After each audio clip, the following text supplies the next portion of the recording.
Welcome to Mogobe Nuggets of Wisdom podcast. My name is Mompoloki Lerumo Mogobe. Our objective is to enthuse, inspire, energize, and empower entrepreneurs and entrepreneurs of all stripes here in BW and beyond. We do so by inviting these entrepreneurs into our makeshift studio. Sometimes we call them to the restaurant, sometimes we go to our studio, and we ask them to share their experiential knowledge, their experiences and their expertise. And we ask them as many questions as we can, aimed at empowering you also as a viewer.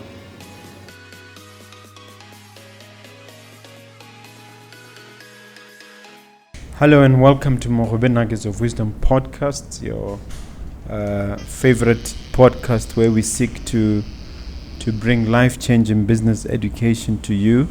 And I'm so delighted to have on the studio Bokani Mathape, and she's going to talk about women in tourism, and she's going to talk about the entrepreneurial aspect of all that. And before we get into it, can I just ask you to hit that subscribe button? We need your support, guys. Hit that subscribe button. Welcome to Bokani. Welcome to the studio, Bokani Mathape. Thank you so much. Yeah, how are you doing today? I'm all right. Can't complain at all. Great stuff. Share a little bit about your background in terms of your history, your training, etc. Okay. So my name is Bokani Mathape. I'm a 30-year-old tourism professional. My background really is in lodge management more than anything else. I acquired my degree from University of Botswana in 2014 in tourism and hospitality management. And I was fortunate enough that a year after my graduation, I jumped straight into the industry, and specifically the safari industry.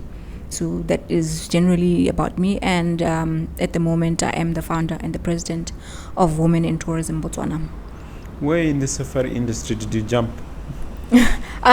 So my first gig or my first job was in the Khadi pans. Mm-hmm. I worked for a company called Uncharted Africa, which houses Jack's Camp, Camp Kalahari, and Sand Camp. I think at the moment where the famous Cobra, those were the camps where he is. I worked for those camps. I was fortunate to do that for a good 3 years. And then I did an international stint for a year. I went across and worked for Disney in the US. Post that, then I came back after a year because it was only a year stunt or a year vacation. I came back and then I started working in the Delta. So that's where I've been up until the end of last year. And what would you say is the biggest surprise that you learned in the tourism industry? It's a tough question. It's a very tough question because typically the industry is surprising all the time. We see surprising things all the time. So I can't really pinpoint that one thing at this particular moment, but it's been quite a journey, and it's been very, very interesting to see or host people from first world countries, because that's where the biggest market was from. It was so educational. And the weird things that they come up with. I think it's at that point where we learned quite a lot of things, especially things like dietaries. Back then, we didn't know about vegans, we didn't know about pescatarians, etc., until they started coming in and introducing these things. And now it's like, hey, there are actually things that actually exist. You mentioned the Cobra, the famous Cobra. Yes. Tell me a story about him. Cobra, I've never actually sat or had a proper interaction with him. He was based at a camp called Jack's Camp, and I was most of the time based between Camp Kalahari and Sand Camp. So I'd see him when he would come for the walks with the guests. So that moment came Mwana, and he would do the walks, and then he'd go back. He doesn't talk much. What's he famous for exactly? For putting, he would dig up scorpions, and then he put them in his mouth and And what? Like he would take a scorpion, he'd put it in his mouth, and he would be wiping wiping the dust, whatever it is, from his mouth. So that's his biggest stunt, or that's his biggest thing that he used to do with the guests. He would remove the sting from the scorpion. I didn't see him do that. But he's with the tail, and then he puts it in the mouth, but it doesn't let go of the tail. No. People will get shocked, but I think his wisdom, although he doesn't speak a lot of English, but you can get something from him. History, he's a monument on his basically own. speaks Setswana. Yeah, he And he has Setswana someone and interpreting? yeah, they have an interpreter, Bawoka with an interpreter who's able to interpret Setswana and their language as well. What exactly is Women in Tourism Botswana? So Is it a company, an organization? Is it an NGO? What is it? Yes. So Women in Tourism Botswana is a not-for-profit organization or networking forum for women in the tourism industry. The primary mandate is to support, empower growth and encourage growth, and to empower the women in the tourism and hospitality industry, and to create a safe haven for like-minded individuals to come in and impart knowledge and grow together, in a nutshell. Okay. Yeah. Do you believe that women need to be singled out? Why wasn't it called Tourism Botswana? That's Or- good question. Or just human beings, Tourism Botswana? Why women? Yeah, that's true. I think I have a general interest in the growth, like I said, the growth and the development of women in the industry. Like you said, it could have been human beings in tourism, but I don't think there's anything wrong or there's anything too special about women, I would like to say, but I'd like to think for this particular one, I'm interested particularly in Bokani Mathape, because I am a woman in tourism, so I know what I'm talking about. In case someone hadn't noticed. Yeah. That's true. So Kibu Agasonze or Gids Gahason in individually, because I am a woman in tourism. So I could have named it anything else, but I'd love to focus generally on the women in the industry at this particular point. They can create humans of tourism, men of tourism can come through. And the how long has it been established, and is it any particular part of the country where it's active? So it's a COVID project. It's been in my brain for a very, very long time. I think in 2018, but in 2018, that's when I moved to the US. So at Where that in point, the US? Orlando, Florida. To do what? I was working in the Disney program. Yes. So at that point, I'm like, I can't really start something when my main focus is Botswana. So I let it mellow while I was there until I came back in 2019. That's when I started conceptualizing it, getting it off the ground, letting people know about it. At the moment, it's mobile. We don't have a particular office space or anywhere where it's here, because it also makes sense for it to be mobile because we want it to be countrywide. But at the moment, we are mobile, and of course, in the long run, we wanted to have facilities. It's the whole of Botswana. Definitely a north office and a south office, in a sense. Okay. Yeah. And what motivated you? Did something happen when you were in Sydney that triggered the idea? No, not really. But like I just mentioned, because I am a woman in tourism, and it makes sense to do something you're sure about. Could it be that women are underrepresented in tourism? No, funny enough, women are very in the industry. Maybe the question or the issue might be they're usually in the back front. There are not many that are in the C-suite, is that the word, if I'm not mistaken? In the forefront. In the forefront, yes. There are not many who are in the forefront. So we're trying to push agenda studies. There are many of them. But like I said, they're always in the background or in the but so we need that point where when will they get to the front and be able to vocalize. The more they get to the front and the more they're confident, the better the industry will become. Okay. Is there any affiliation to other organizations locally or internationally?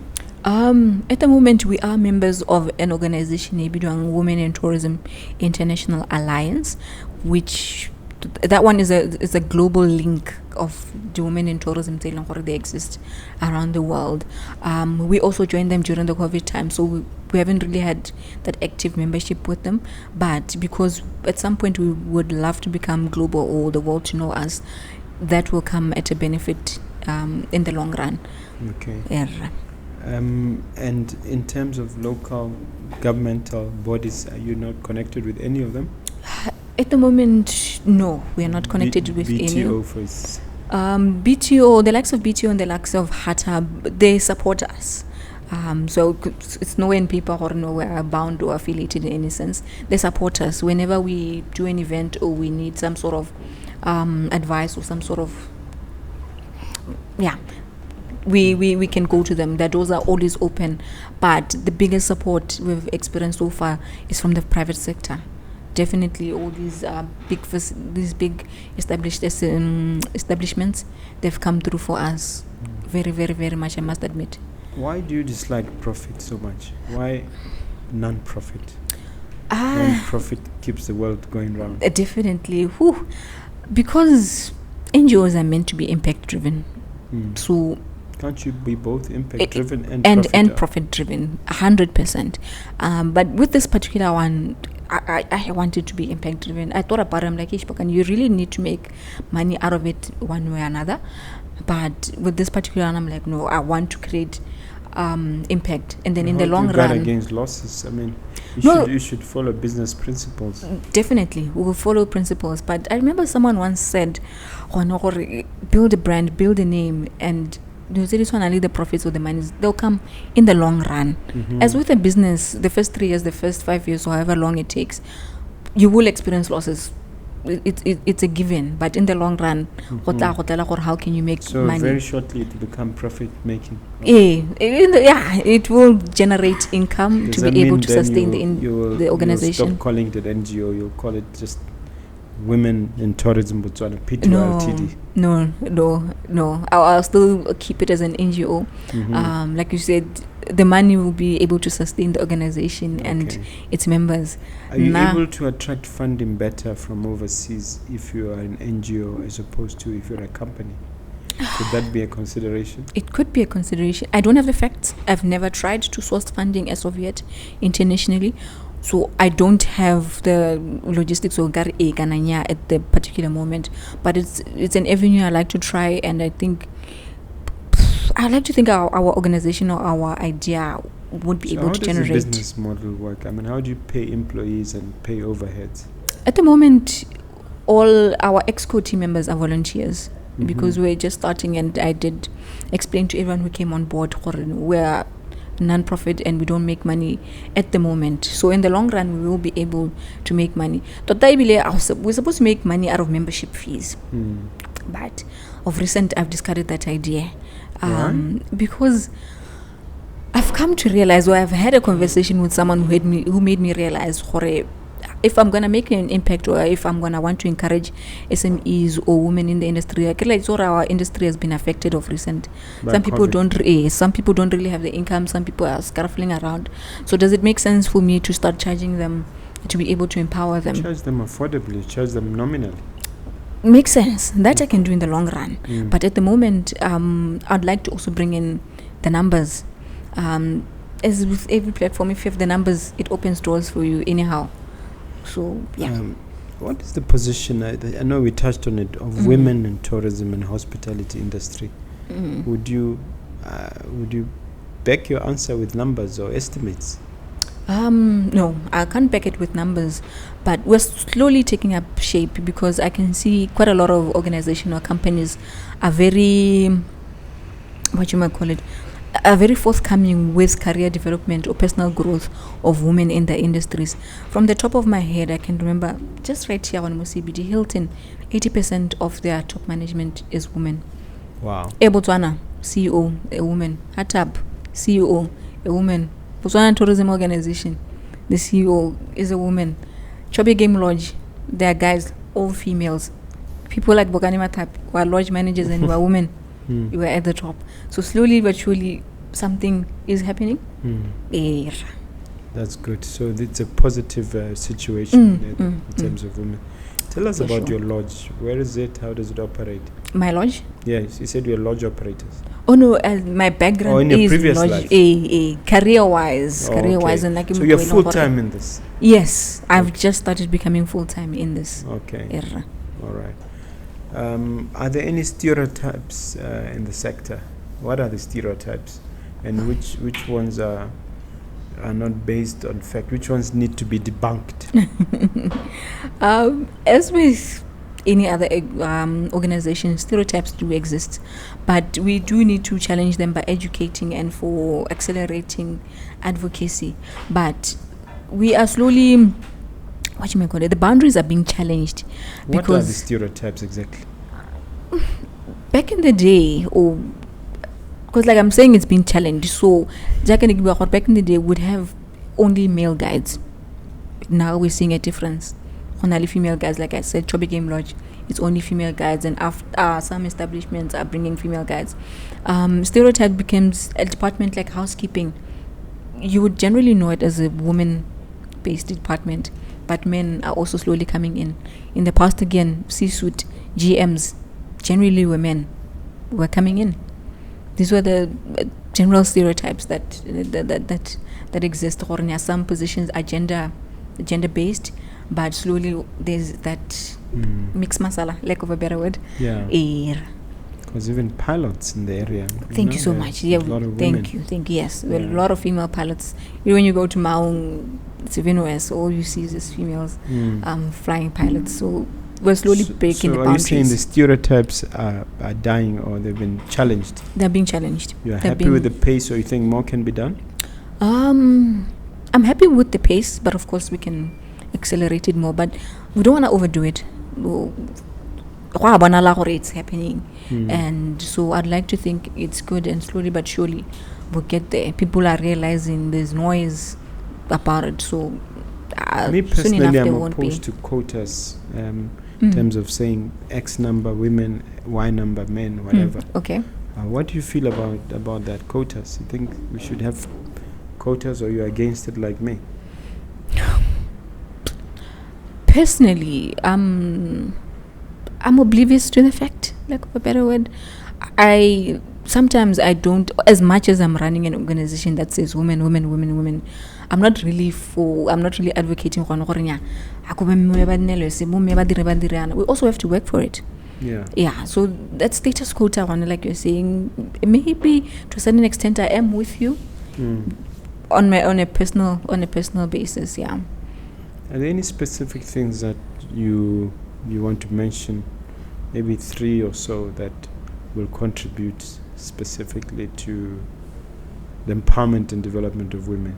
Yeah. First one, and most importantly, I want us to promote collaborations. I think the day we notice or realize the power of collaborations, major things will happen. Just last week, I witnessed that. When we did the collaboration with market players, all we did was reach out to other market players. Yes, you and I were we were part of that. Yes, the way people were willing to come on board and collaborate with us, we couldn't have done it alone whatsoever.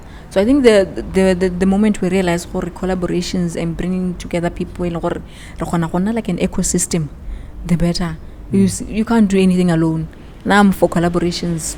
That's number through one. And through. That's number one. Number 2, peer-to-peer mentoring. I don't know if I should say peer-to-peer, but mentoring. And I've recently discovered sponsorship. Sponsorship, not sponsorship, but Bokani Mathape, I've established this, and I go and find a student who's doing the same course and be able to sponsor their progression into the industry. I think it's very important for us to be able to open doors. But when we're in a position or people who are very influential, it's time to open doors. It's time to let people in so that they can come and pick your brains to be able to progress. That's the only way I think we can be able to develop. If they're stuck out there and they don't know what to do and they don't know who to come to, and finally, the third one, mobilization of resources.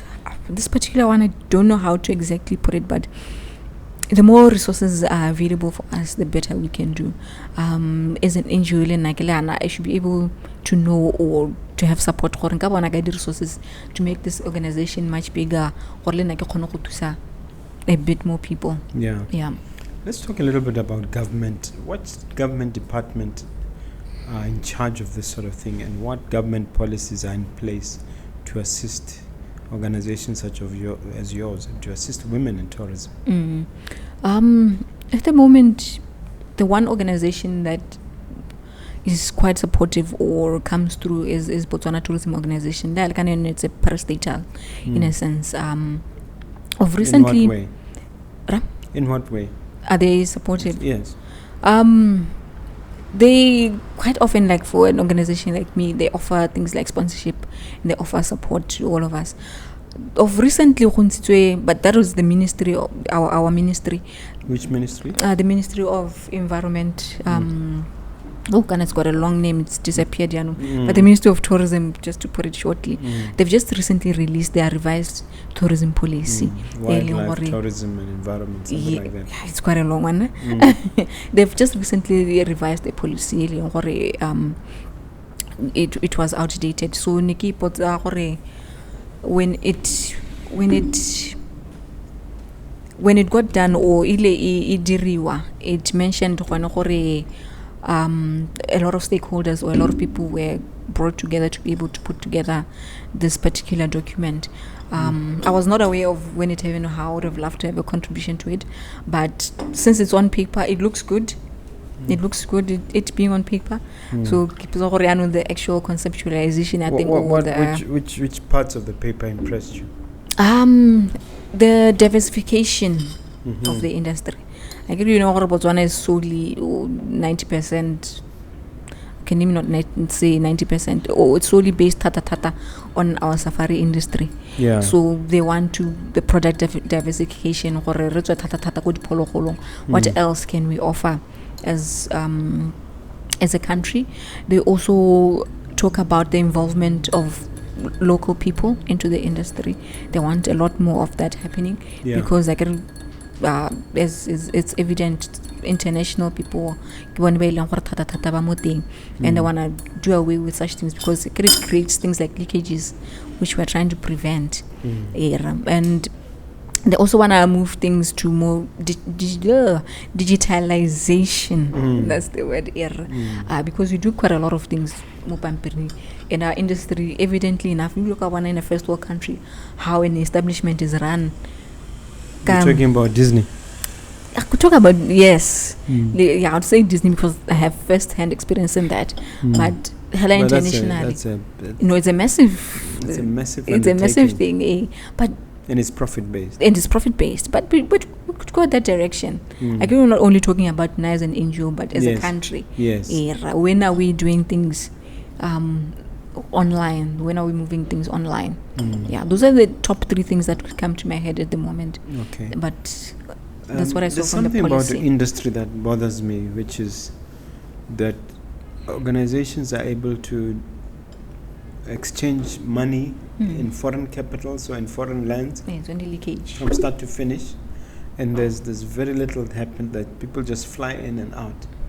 And sometimes I wonder how we ended up in a situation like that. Does that bother you like it bothers me? It does. What happened? Where did we get to that point where we so much leakage? Even when you make a booking and you go online, you call it a leakage because government doesn't get tax, government doesn't monitor those payments. Yes. You just see somebody rocking up. Exactly. We don't even know whether they've paid. We assume they've paid. Exactly. So my dear, how did it start? Good question. How did it even start, and how can it end? I think that's also a very big thing that we need to think about. How can we put an end to it? Because I've got the same worry as you. Is there any willingness by these large safari companies to change the system? To be honest, I don't know. I think soon enough, maybe if the government twists their hand or forces them to, it will have to get to that point.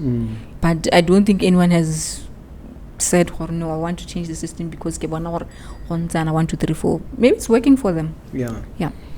There's also something with regard to hunting where it's part of the tourism package. I don't know whether your organization, we have women out there wanting to hunt animals as a way of tourism activity. What are your views on that one?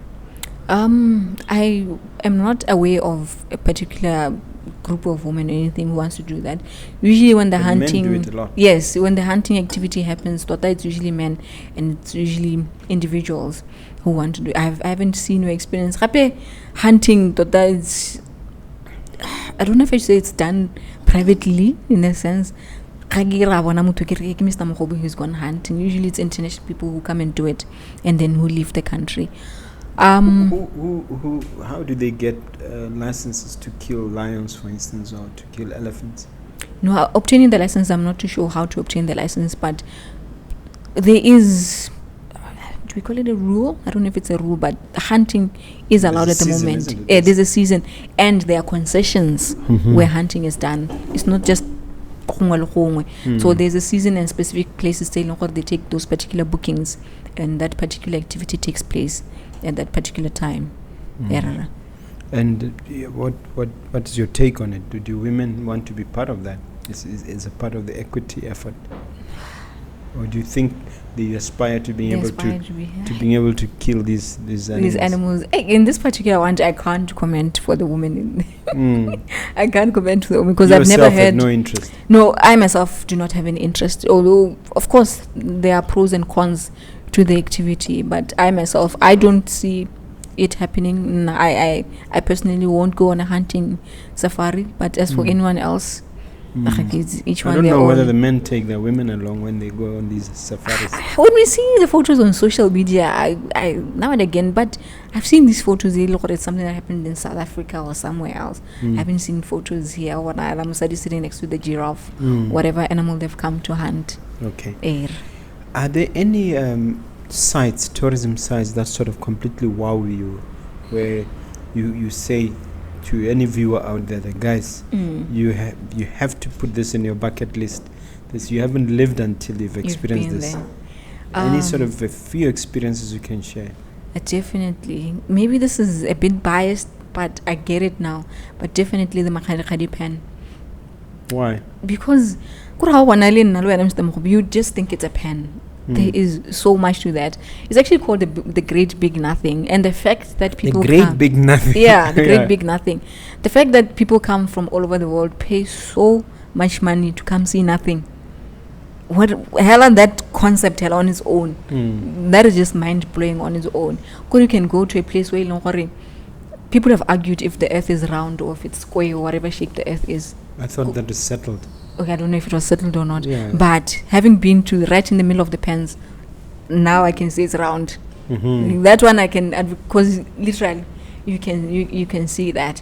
So the fact that there's life in the nothingness, the fact that Life it in used the to form be like zebras or wildlife in a sense. There's trees, there's people living there.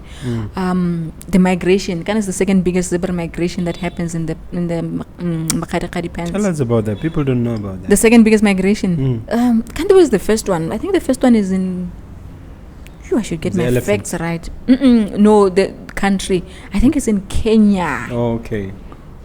This The I'm not Serengeti. 100%. The Serengeti. I think it's in Serengeti, and then Botswana. This is the second biggest zebra migration that you can see, and it happens in the wet season. That's when you go Makgadikgadi pens. That's where you can see the biggest number of zebras you can ever see in your life, ever. And that's where you can see animals like the brown hyena. For some, it's elusive. It's a very elusive animal. You see that you're very lucky. That's where you get to experience the meerkats, the ones that I've seen those the a lot on, the semi-habituated meerkats. That on National Geographic. Yes, that's where you can be able to see that. You get to ride on quad bikes on nothing. You can be blindfolded. The former president used to love that. Yeah. I also have a picture like that as well. Like I said, the fact that it's the Great Big Nothing, that takes my soul away. Can you mention a couple of other sites? I'm gonna be, like I'm saying, I'm also mentioning very places that people often go to. Again, with this particular. Can people go to Makgadikgadi affordably, Botswana, and enjoy the? Of recent, there's always been Sadiq rates, and of recently when Bahugu say there are prices, so you can be able to go and explore that. Botswana rates, Yeah, You've got Botswana Okay. rates and resident Okay. rates. I interrupted you. About to mention the second. The second place, arguably, definitely the Okavango Delta. If you've never seen that place from the sky, Yeah, I took a plane to Eh, watch that eh. thing. Just breathtaking. it's breathtaking, definitely. But I'm also on a quest with this particular organization to be able to unearth a lot more of these places in Logori. Is this really in Botswana? A place I haven't been to and I really love to go to, Kekotuli Block. I understand it's very, very, very beautiful. But I can vouch for places like Makgadagadi Pans, the Okavango Delta, and definitely my favorite is Kasane as well. I quite Kasane like is just the Kasane. elephants that drive you crazy. That drive people crazy. I think so. Just the general wildlife. The animals in Kasane are just they're just free flowing. But I think when you get there, that sense of peace, that sense of Communing with nature.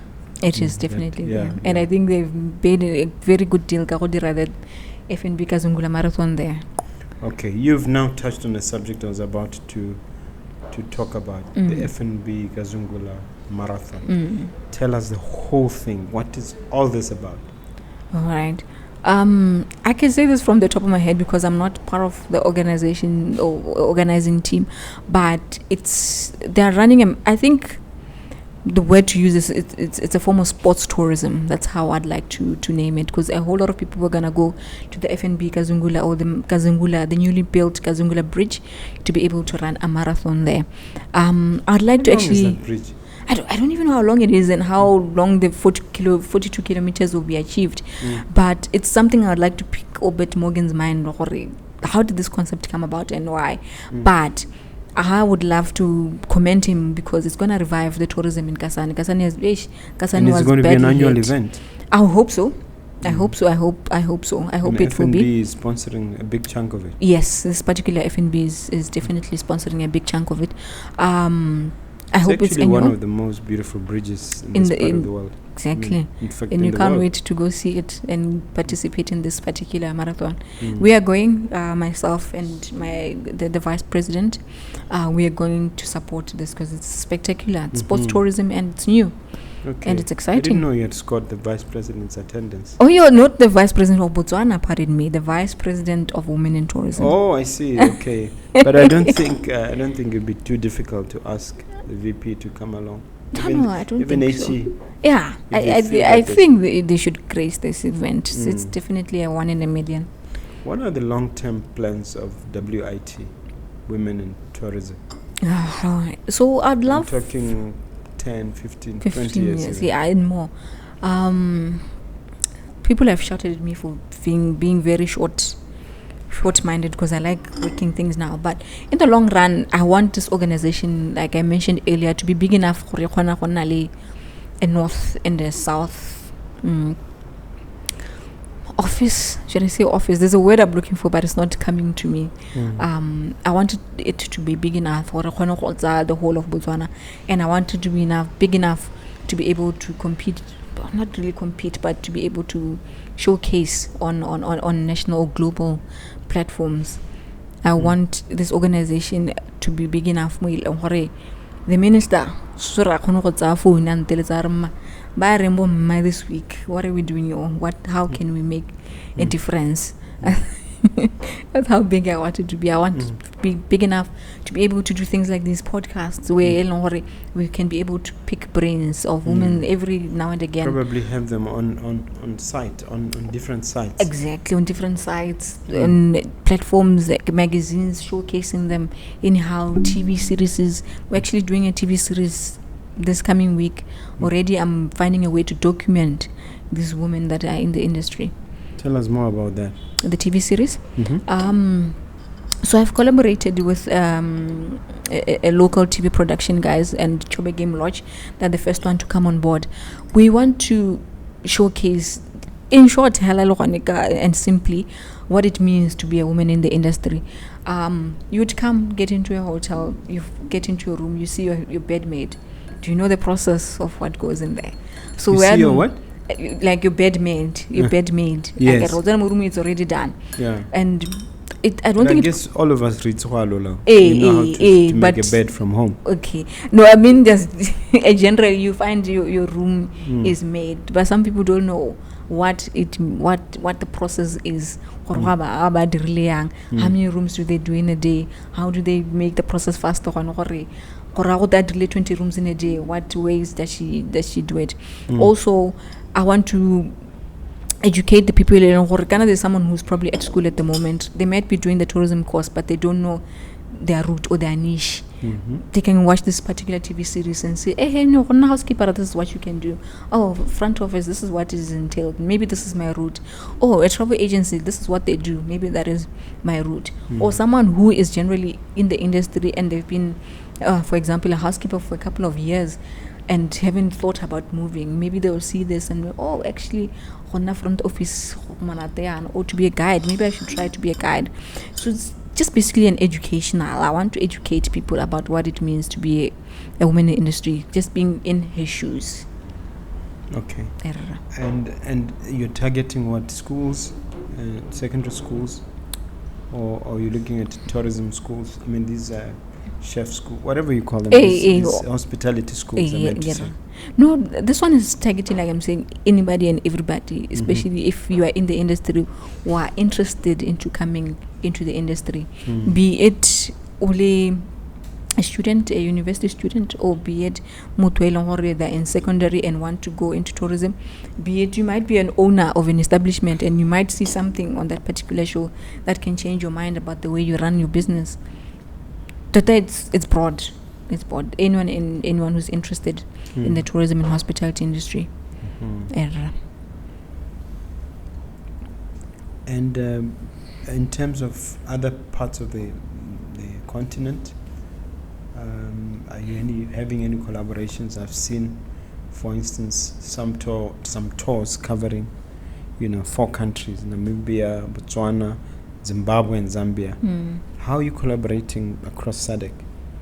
At the moment, we don't have any direct collaborations, but definitely we want to collaborate a bit more with our fellow countries, because sometimes I get people reaching out from Namibia and South Africa, or how can we work together, but that hasn't really formalized, but it's something to think about and something to start, because I think there's a woman in tourism South Africa, I don't know if they call it South Africa, who are doing major things. Like of recent, I just read in the news, they're sponsoring, I think, 225 women who are SMEs, the development or companies that want to etc. etc. That's a good way to start things, or that's a good platform to be able to go on.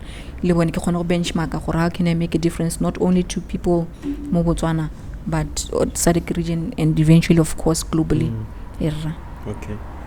And if there's a magic wand that you could wave to solve problems in this industry, what particularly would you think is most urgent and needing to be addressed? Wow, that's something to deeply think about.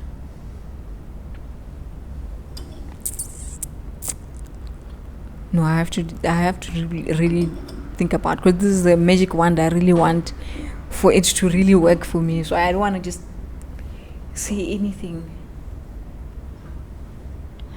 No, I have to get back to you on that one, to be honest. Yeah. Okay. I think I spoiled the question by mentioning the magic wand, because all I want is to know is what are the pain points that concern you the most? I think mostly in the industry, I think it's things like remuneration. I think we're at a point where the people in the industry have reached a point where we need to be paid good enough. The wages and the boundaries are set by government, but Lerumo as organization, I think it's time we reviewed quite a lot of things. I used to jokingly say, because I used to do vlogs or mini vlogs on my Instagram page about a life of a camp manageress, and I used to joke, but we should get paid risk allowance, because you wake up 4 a.m. in the morning with your torch, and something comes up behind you and that's that's the end of you in a sense. But Yeah. I think definitely things like remuneration and, like I said earlier, things like mobilization of resources do easily accessible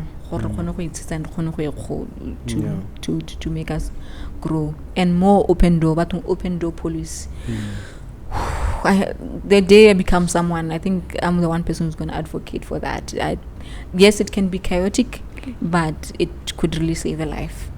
There's lamentation over the fact that there's not enough Botswana businesses dominating or having a significant role in the industry. Do you share that lament? It is true, or rather, let me say, Botswana don't share a big chunk of the industry in the lucrative safari business, because evidently mo Botswana the guest houses mo Gaborone tse dintsi ke tsa ba mang, ke tsa Botswana, most of them. But their piece of the pie is here, it's guest houses, but their piece of the pie is not any of Botuli, Makgadikgado, anyway. They are not in the big spaces. Their piece of the pie is in places like Gaborone and Kasani, these small lodges. So, yep. Maybe you will set up the first major conglomerate owned by Botswana then. I think that would be quite a good idea. When I write concession space, that's also very difficult to achieve, but topic for another day. Yeah, because I was going to ask you how that works. What does it take to get a concession space? You apply to the land board. What does it entail? Because I don't think most people know the process or understand it. The process isn't also really out there. It's quite a process from what I understand, or from people who've gotten concessions. It's not it's not easy to get a concession. You really need to prove. You get a lease. I think for a good 50 years, if I'm not mistaken. If it's not 20, it's 50. One of the two numbers. How do you go about that process? I'm yet to find out how you go through the process, but the fact that who own concessions, where's the red tape? What is happening? Why is that the case? Are we not ambitious enough? Is there really red tapes happening there? I thought you'd answer that since you're in the industry. I am in the industry, of course, but I'm still a youngin in the industry, and I'm still one of those who I'm investigating these kind of things, or I am willing to learn or eventually find out and make a difference about those kind of things. Do you think a reset is taking place? Because politicians for the last 12 months have been talking about a reset. Do you think there's a mind change and a reset, a recalibration? In what exactly? In the economy, in the industry, in terms of outlook, by government, by the powers that be? Like you say, they keep saying they're pressing the reset button. Like you say, I for one haven't seen it just of yet. Maybe it's something that will take place over the long run, but immediately I get no, this is the reset that I've seen, or this is what's happening at the moment. I think the reset is intended to target Botswana and to unashamedly promote their interests, their economic interests. I think that's what the reset is about. Is it happening? Not that I've witnessed. Even in government circles? Not that I've witnessed. No. Not that I've witnessed, I'd like to say Napisna that I've witnessed, but it's something definitely I'll now observe with a keen eye. But in Nyala, from where I've been sitting, not yet. Okay. Do you want to ask me any question? Yes. Just from the top of my head.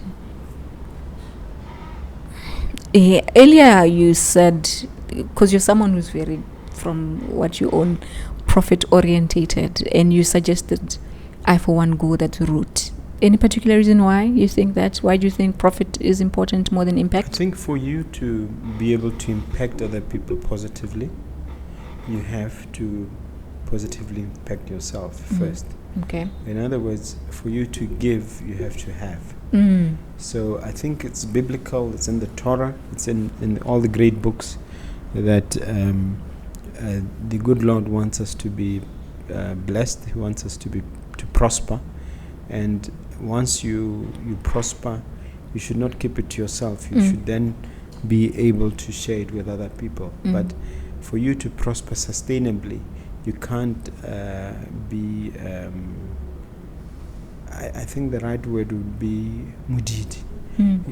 So if you cancel the profit motive from your efforts, then you are closing the tap that could actually sustain you.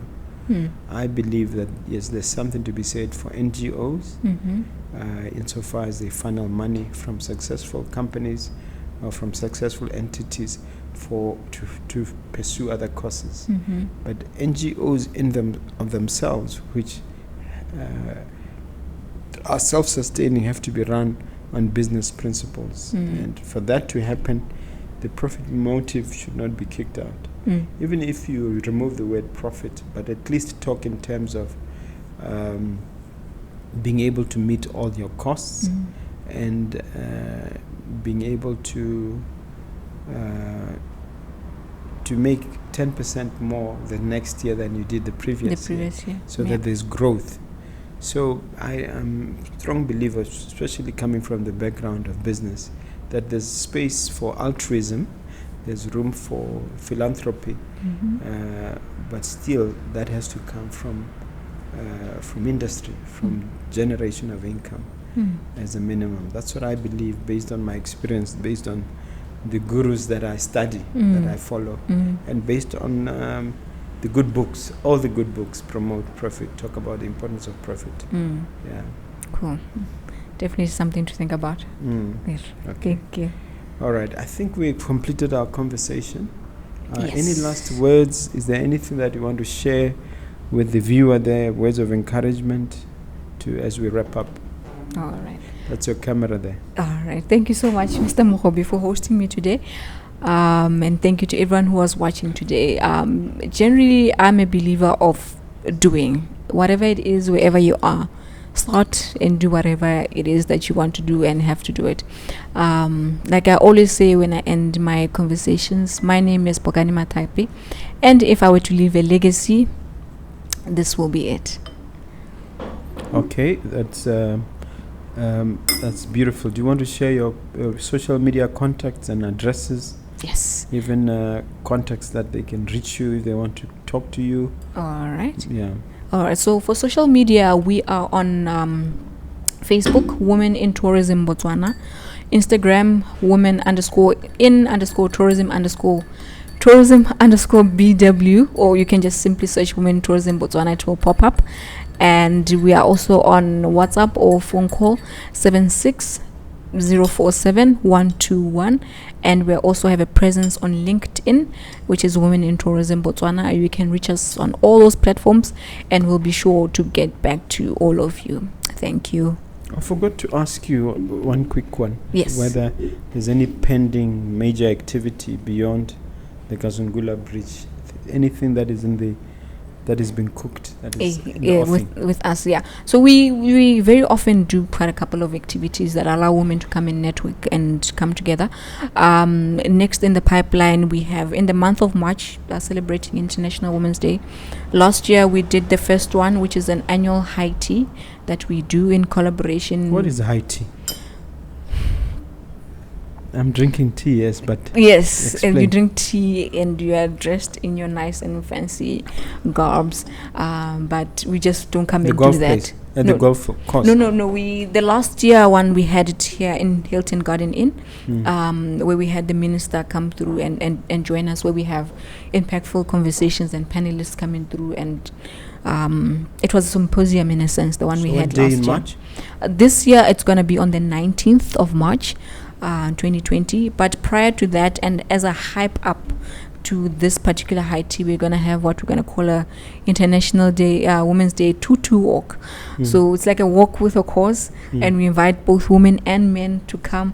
We're going to wear tutu skirts, and then we're going to have our banner and walk through the CBD, and we're working for this year's particular hashtag. CBD only. In the vicinity of the CBD. It will be on a Friday, the 4th of March, so we want people to come back and be able to make it back to the offices in time. So we're working for the hashtag Break the Bias. I hope you are marketing it. Please yes.